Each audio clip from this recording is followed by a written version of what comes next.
Here are the top 7 weapons of the Egyptian warrior that kept them in power, which you probably didn't even know about. We are used to thinking of ancient Egypt as a civilization of pyramid builders, priests, and pharaohs living in eternal peace on the banks of the Nile. But behind the majestic temples and tombs lay another reality. It was the reality of a powerful military machine that dominated the Middle East for millennia. Their power and wealth were based not only on fertile land, but also on the tip of a spear, the blade of an axe, and the point of an arrow. The Pharaoh's army was a force to be reckoned with by the greatest empires of the time, from the Hittites to the Assyrians. These weapons were not designed for parades, but for real battles in the desert sands and narrow streets of Asian cities. Watch the video to the end to find out how an ordinary sickle used for harvesting crops became the most recognizable and formidable weapon of the Egyptian warrior, striking terror into the hearts of his enemies. For the glory of Egypt, to battle! We fight not for conquest, but for battle. I will reveal the most closely guarded secret of Egypt's military machine. It lies not in the weapons themselves, but in the ideology and organization behind each warrior. The Egyptians did not fight for chaos, but to establish order, which they called Ma'at. These symbols, Ma'at, represent truth, balance, and justice. They are the foundation of your service. Ma'at is cosmic harmony, justice, and balance established by the gods. Any enemy that threatened Egypt's borders was considered a force of chaos that disrupted this divine order. Therefore, each campaign was not just a conquest, but a sacred mission to restore balance. This ideology created incredibly motivated soldiers.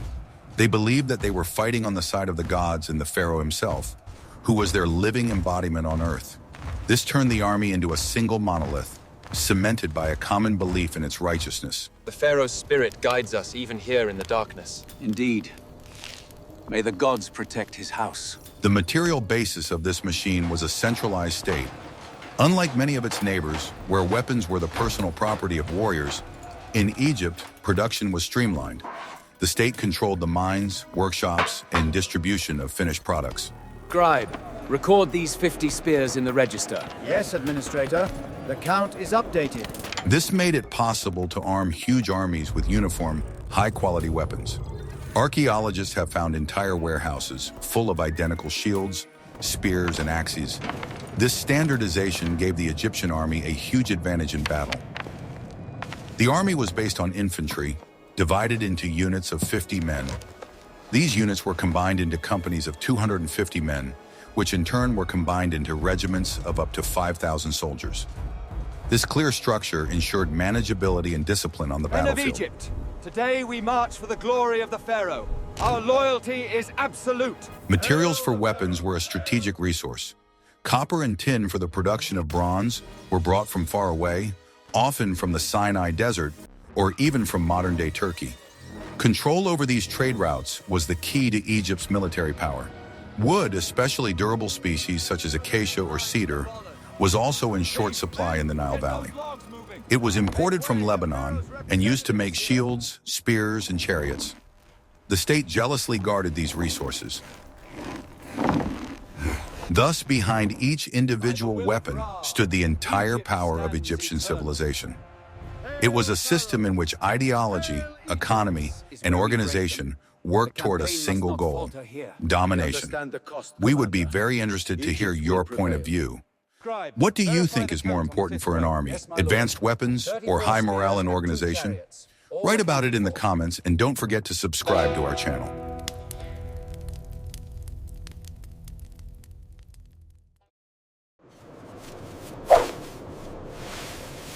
Are you ready to learn the truth about the simplest but most important weapon of the ancient world? The spear was the foundation, the main tool of the Egyptian infantrymen for thousands of years. Its simplicity was its main strength, allowing it to be produced in huge quantities. The standard Egyptian spear was about 1.5 to 2 meters long. This was the optimal length for fighting in close formation. It allowed the enemy to be kept at a distance. Steady now, lads. Keep your eyes on the point. That's it, well recovered. The shaft was made from local acacia or imported ash wood. The wood was carefully selected, dried, and polished to avoid splinters and ensure a comfortable grip. A small metal counterweight was sometimes added to the rear end of the shaft for better balance. The tip was the heart of the spear. In earlier periods, it was made of copper, but with the advent of the New Kingdom, bronze became the main material.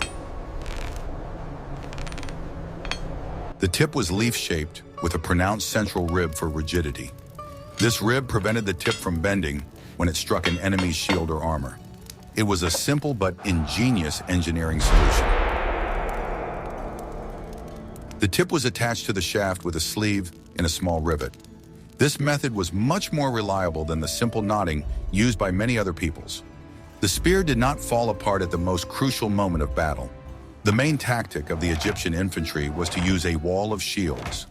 The warriors in the front row held up large shields, and behind them, the warriors in the second and third rows stabbed with their spears.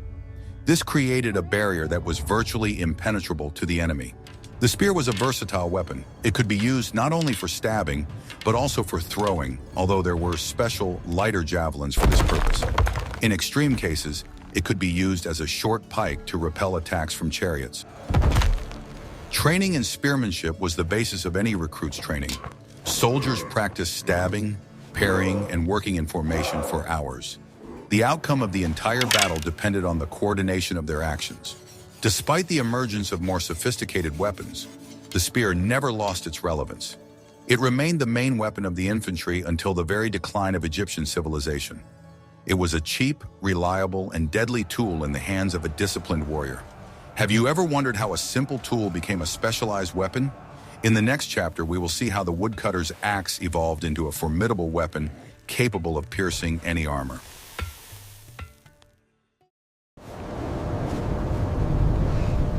What you've never seen before, the story of how the Egyptians borrowed foreign technologies and perfected them. Initially, the Egyptian battle axe was not much different from a working tool. It was a simple crescent-shaped blade inserted into a slot at the end of a wooden handle. This design was not very reliable. The blade often loosened and could fly out during battle. It was effective against lightly armed opponents, but useless against bronze helmets and armor. Everything changed when the Egyptians encountered the Hyksos, conquerors from Asia. The Hyksos brought with them a new, unprecedented technology, the so-called socketed or bushed axe. It was a real revolution in weaponry.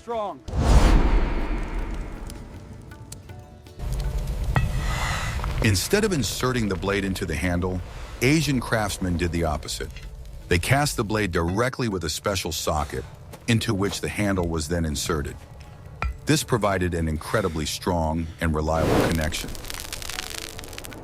After expelling the Hyksos, the Egyptians did not reject their technology, but improved upon it. They began to mass-produce their own versions of socketed axes. Egyptian armorers experimented with the shape of the blade to achieve maximum penetrating power.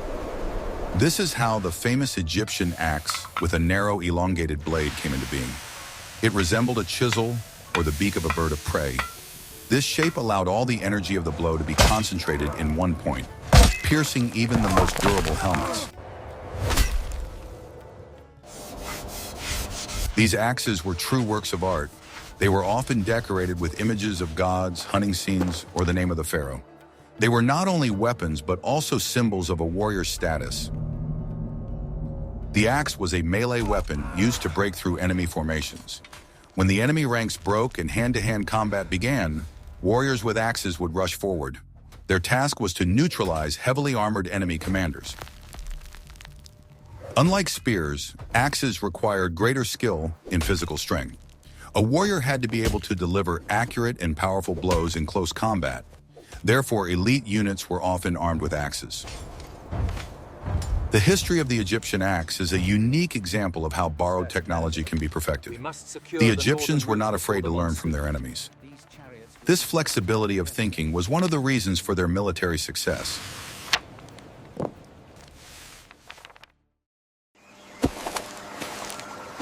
What if I showed you a time machine and we traveled back to the earliest days of Egypt? Long before the advent of bronze swords and sophisticated axes, The main weapon on the battlefield was the ordinary mace. It was the most ancient, simplest, and at the same time most prestigious weapon of ancient Egypt. The mace's design was extremely simple. It consisted of a wooden handle and a stone head.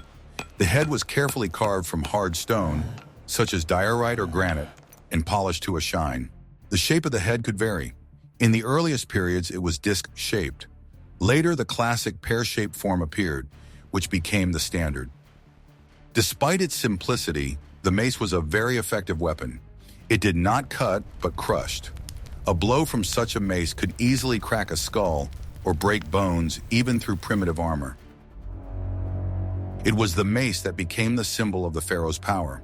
In the most ancient images, such as the Narmer palette, we see the pharaoh raising a mace over the head of a defeated enemy. This image became an icon of royal power for thousands of years. With the advent of metal helmets and armor, the effectiveness of the stone mace declined. It could no longer break through a bronze helmet. Gradually, it gave way to the battle axe. However, the mace did not disappear completely. It became a ceremonial weapon, a symbol of the power of commanders and the pharaoh himself. Carrying a mace meant having the right to judge and punish. Even in the New Kingdom, when bronze dominated the battlefields, the pharaohs continued to be depicted with maces in their hands. It was a tribute to tradition, a reminder of ancient times when their ancestors united Egypt. Sometimes maces with metal or bronze pommels are found. These were probably attempts to modernize the ancient weapon. Thus, the mace went from being a primary weapon on the battlefield to a sacred symbol of power. Its history is inextricably linked to the history of the formation of the Egyptian state itself. What weapon in the modern world do you think is not only a tool but also a symbol of power? In the next chapter, we will talk about defense. What allowed a warrior to survive under a hail of blows and arrows? Hail to the Falcon King, ruler of the two lands. May your car endure forever. The shield was the main means of defense for Egyptian warriors. It was as important a piece of equipment as the spear. Without a shield, an infantryman was practically defenseless on the battlefield. Egyptian shields were made of wood. They usually consisted of several layers of light wood glued together. This multi-layered construction was strong enough to stop an arrow or a sword blow. The outside of the shield was covered with oxhide. The hide made the shield more resistant to cutting blows and protected the wood from moisture. The hide was often painted with bright patterns or symbols of the unit, which helped to navigate the chaos of battle. The shape of the shield changed over time. In the Old and Middle Kingdoms, large rectangular shields with rounded tops were common. They were almost as tall as a person and provided maximum protection, but were quite cumbersome. In the New Kingdom era, when warfare became more maneuverable, a new type of shield appeared. It was smaller in size and shaped like an inverted drop or teardrop. The upper part was wide and rounded, while the lower part narrowed. This shape was not accidental. The wide upper part reliably protected the warrior's torso and head. The narrowed lower part made the shield lighter and did not interfere with leg movement, which was important in fast combat.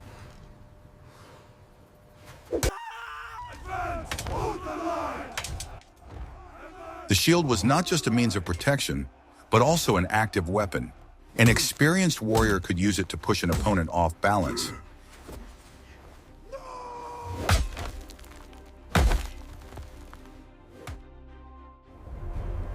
Fire! Guess what happened next when the Egyptians encountered a technology they had never seen before? The bow was the main long-range weapon of the Egyptian army.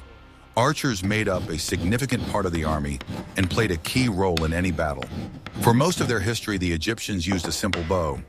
It was made from a single piece of wood, usually acacia. Such a bow was reliable and easy to make, but it did not have much power. They were up to 1.5 meters long and sometimes even longer. The bowstring was made from processed ox sinew. Egyptian archers operated in large groups. Their task was to shower the enemy formation with a hail of arrows before the main infantry attack. The situation changed dramatically with the arrival of the Hyksos. They brought a new, much more sophisticated weapon to Egypt, the Composite Bow. It was a real technological revolution. Keep that elbow high, soldier. Lock your stance and pull. Again. We train until the sun sets. The composite bow was significantly shorter than a simple bow, but much more powerful. It was not made from a single piece of wood, but from several layers of different materials: wood, horn, and sinew. These materials were glued together into a complex curved structure. The horn glued to the inside of the bow worked perfectly for compression. The tendons glued to the outside worked perfectly for tension. This combination of materials allowed much more energy to be stored when the bowstring was pulled. Having mastered the production of composite bows, the Egyptians became the dominant military force in the region. It was the powerful composite bows mounted on fast chariots that became the hallmark of the army of the pharaohs of the New Kingdom. What was the main task of archers on the battlefield?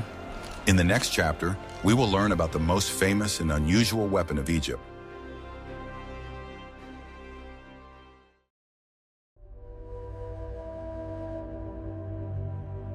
The Khopesh is perhaps the most famous and unique Egyptian weapon.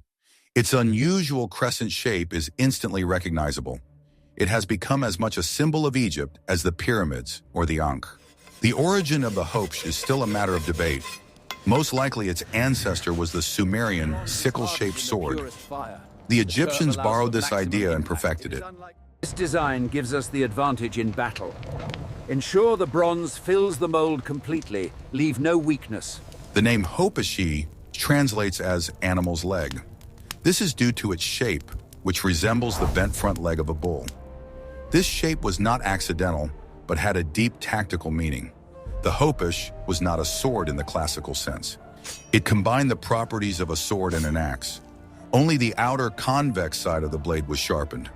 The main advantage of the Khopesh was its curved shape. It allowed powerful chopping blows to be delivered, similar to an axe blow. The entire weight of the blade was concentrated at the end, which created enormous inertia. In addition, the curvature of the blade allowed for unique tactical maneuvers. With the help of the Khopesh, it was possible to hook and pull the enemy's shield aside. The Khopesh was a relatively short weapon, about 50-60 centimeters long. This made it convenient for close combat. It was effective in crowded areas where there was no room for a long sword. Despite its effectiveness, the Khopesh eventually fell out of use. With the advent of higher quality steel and straight swords, its unique advantages disappeared.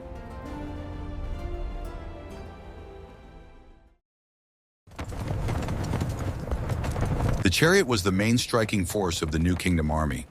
It was a mobile platform that allowed it to move quickly across the battlefield and strike where the enemy least expected it. The chariot crew consisted of 2 people. The main weapon of the charioteer warrior was a composite bow. It allowed him to shoot at the enemy from a safe distance. But when the arrows ran out or the chariot broke into the enemy's ranks, another weapon came into play. These weapons were javelins, or short-throwing spears. A whole bundle of such javelins was stored in a special quiver attached to the side of the chariot. They were lighter and shorter than ordinary infantry spears. The javelin was the ideal weapon for a charioteer. It could be thrown with one hand while riding, without distracting the driver from maintaining balance for long. It was effective at medium range, when it was too late to use a bow and too far for a sword. The dart's design was optimized for flight. It had a light reed or wooden shaft and a small but heavy bronze tip. The warrior on the chariot was constantly in motion. He raced along the enemy formation, throwing one javelin after another. This put enormous psychological pressure on the enemy infantry. In addition, javelins were effective against other chariots. It was difficult to hit a fast-moving target with a bow. It was much easier to throw a javelin at a horse or the driver of an enemy chariot. When the javelins ran out, the charioteer would grab his hoplite. He used it for close combat if the chariot got stuck or immobilized. Thus, the charioteer's arsenal was multi-level and allowed him to operate at any distance. Darts were used not only by charioteers, but also by light infantry. Groups of dart throwers could quickly close in on the enemy, fire a volley, and retreat just as quickly. The combination of bow, javelins, and hoplite made the Egyptian charioteer a versatile warrior. He was capable of performing a wide range of tasks on the battlefield. It was these elite units that brought Egypt the glory of an invincible military power. Keep moving! Faster now, Shah! The Pharaoh's army was not a homogeneous mass.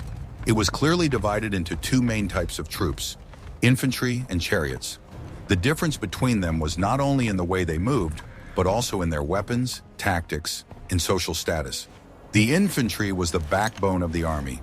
Most of the infantrymen were ordinary Egyptians who had been called up for service. Their equipment was simple, cheap, and mass-produced. The standard infantryman's kit consisted of a spear and a large shield. Sometimes it was supplemented with a simple battle axe or dagger. Expensive armor and helmets were rare, with most soldiers making do with quilted linen vests. Infantry tactics were based on tight formation and discipline. They had to maintain a wall of shields, withstand enemy attacks, and slowly but surely push back the enemy. It was hard and thankless work. Charioteers, on the other hand, were representatives of the military elite. Service in the chariot forces was only available to noble and wealthy Egyptians. They could afford to buy and maintain horses and the chariot itself. The charioteers' weapons were the most advanced and expensive. A composite bow, a hoplite, a full quiver of javelins. All this cost a fortune. In addition, charioteers often wore bronze armor and helmets.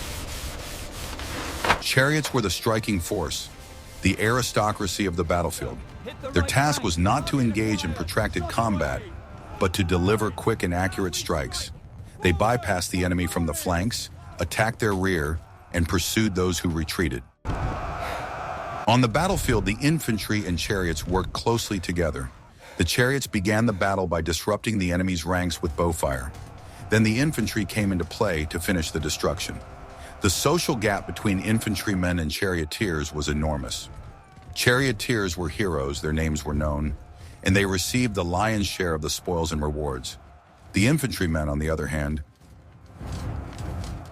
Nevertheless, the army could not exist without the infantry. It was the infantry that held the front, stormed fortresses, and controlled the conquered territories. The success of the Egyptian military machine was based on the competent interaction of these two different forces.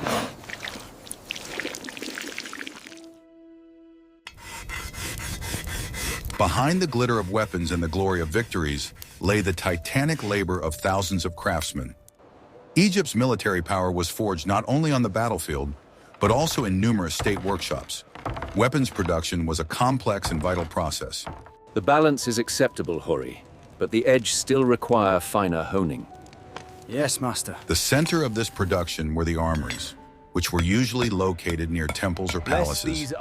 Here, under the supervision of priests and officials, the best craftsmen worked. They possessed the secrets of metal and woodworking. Must be smoother here. Yes, Overseer. I will finish it now. The process began with the extraction and delivery of raw materials. Copper ore was brought from Sinai, tin from Asia Minor, and wood from Lebanon. The logistics of these deliveries were a complex task on which the defense capability of the entire country depended. Work was in full swing in the foundries. Master smelters melted copper and tin in clay crucibles to produce bronze. The molten metal was then poured into special stone or clay molds for casting spearheads, axes, and hoes. After cooling, the blanks were sent to the blacksmiths. They forged the metal, making it stronger and denser. Then the blanks were sent to the grinders, who sharpened the blades and tips. At the same time, work was going on in the carpentry workshops. Carpenters made shafts for spears, handles for axes and swords, and bases for shields. Each element had to fit exactly, so standardization was at a high level. The final stage was assembly. The finished metal parts were joined to the wooden ones. The shields were covered with leather, and the weapons were engraved. Each product underwent strict quality control. The inspector, usually an experienced officer, checked the balance of the spear, the sharpness of the blade, and the strength of the shield.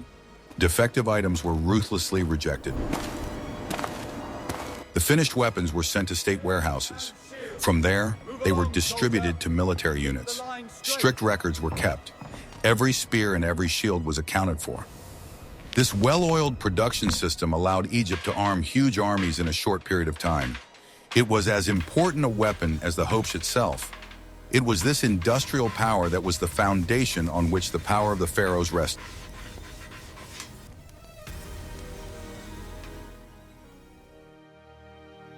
We have looked at the 7 main types of weapons that made ancient Egypt the superpower of its time.